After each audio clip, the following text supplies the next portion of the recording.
Hey guys, it's Dan with the Crayon Brotherhood, and I've had several people reach out to me about what it takes to put a diesel heater inside a Apache 4800 case. And this design is not my design. I got this design from Chris Carroll from Fast Rack Overland. If you don't know who Chris Carroll is, he was the bearded guy in my sketchiest trail in the Ouachitas video. He's also Fast Rack Overland. You may know him from there, or Overland of America. He's one of the co-founders of Overland of America. If you're not subscribed to his channel, go check it out. Hit that like and subscribe button. Fantastic guy, fantastic content. Very cinematic, good quality stuff. I mean, just really good quality videos. And not to mention, he's just one heck of a guy. So go check out his page. But again, like I said, this is where I got it from. I'm not sure where he got the design from, but this is who I copied. So I'm not taking credit for the design. But it's really simple, guys. Start off with the Apache 4800 case, whatever color you want, from Harbor Freight. And I use a Vevor,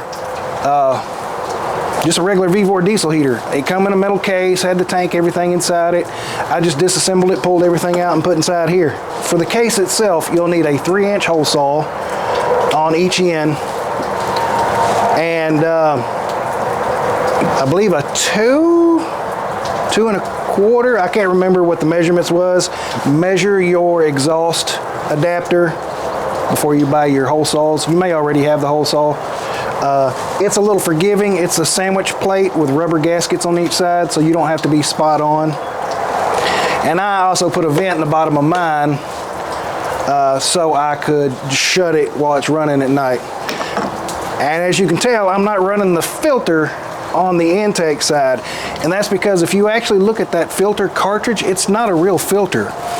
It's just a plastic shell with the same netting I have over the intake. It's just a plastic shell. It just took up room inside this box. So I got rid of it and took the webbing, netting, screen, whatever you want to call it, pushed it over the intake and clamped it on. So it's offering just as much filtration as it did before. So it's just basically to keep big debris out of it. But it's a super, super simple setup. I did go to Lowe's and pick up a little plastic zip tie sticky mounts to zip tie the wires in, and definitely be sure to mount your pump at a 45-degree angle-ish down. I don't know why it has to be that way, but I had problems with mine, and everybody was like, yeah, you got to put it at a 45-degree angle.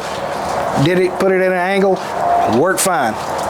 No clue what the hell that does, but apparently it does something, and it started working again. So I don't know. I do have it. The fuel tank is my Rotopax. I just drilled a hole in it and put a vent adapter on there and an intake through the top of the neck of the Rotopax. It is real simple to do. The vent comes with a drill bit, the drill bit for the vent size. So you just drill a hole through it, screw it in there, you're done.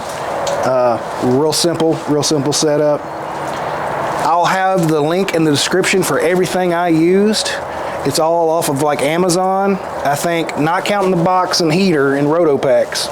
That's separate, but just like the hose adapters, the hose ends, and all that, the exhaust. I think I had like $110 in everything, roughly, not counting the Pelican. That might be counting the Apache case. I can't remember. The Apache case is like $39.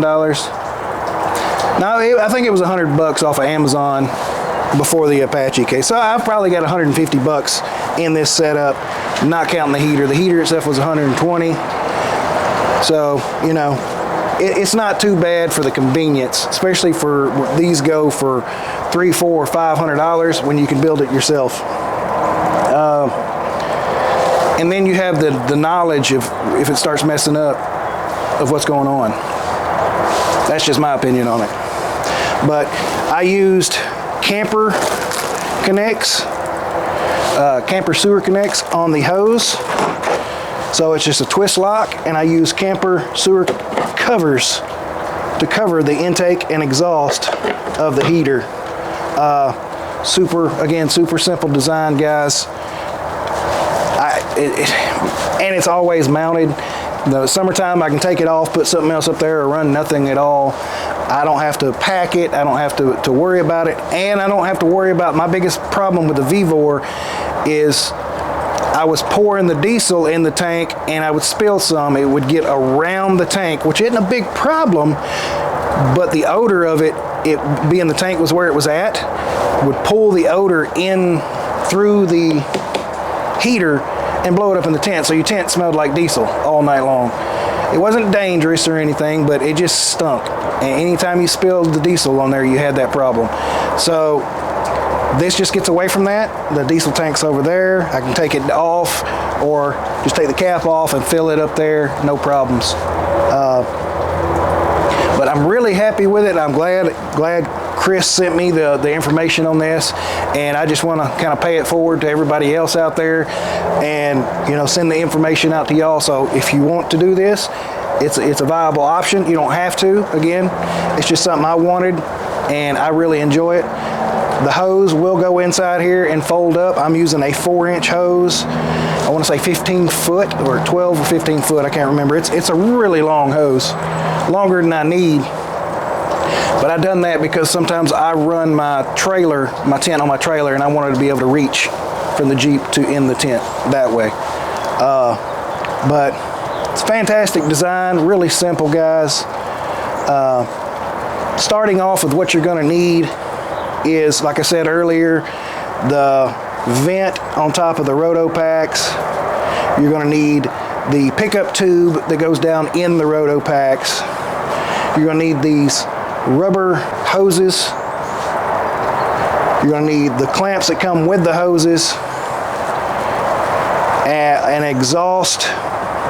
You're going to need the exhaust flange, the exhaust cover, heat shield is what this is, and a few drill bits and stuff like that.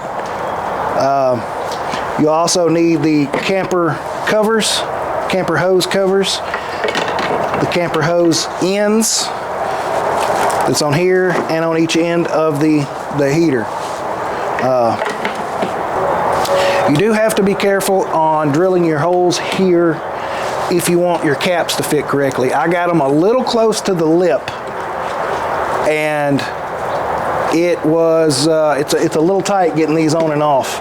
The knuckles hit. I mean, it works, but you just gotta, there's a fine line because the heater is pushed out this way, and you got to kind of push the hoses in to get them to clear this lip around the box. So just keep that in mind when you're drilling your hose. And on your exhaust, on this end of your exhaust that goes on your flange, I took it don't quite fit. It's a little small, the hose is, or the exhaust is. I took a impact socket, a heavy duty impact, not your chrome sockets, but an impact socket that would barely fit in there, and I took it and hit it on a piece of steel and with a hammer and rolled it, and it would slowly stretch and open up. That was the hardest part about this whole build. It took about 30 minutes to get it stretched out far enough and deep enough to fit over the flange here. Outside of that, super simple design, super easy to do. It takes about, you can throw it together in probably an hour, hour and a half if you've got everything. So I just kind of wanted to go over this, guys. Like I said, several people's reached out about it and was asking about it, so I figured I'd do a little quick video on it. So I hope this helps y'all, guys. If you have any questions, leave a comment down in the comment box, and if you would, hit that like and subscribe. We're up to, I think, 932 subscribers as of this morning, trying to get that 1,000 mark. So guys, I appreciate everything. I thank you for watching the channel. Thank you for all the love and support you've showed. And oh, one more thing, if you're in the area, what is it, March 13th through I think it's 13th through the 16th, 13th through the 15th. Jasper Jeep Jam in Jasper, Arkansas. If you're in the area, get your tickets and come check it out. We're all going to be there. All the 870 group's going to be there, so y'all definitely come check it out. So guys, again, thank you for watching, and until next time, simplify and God bless.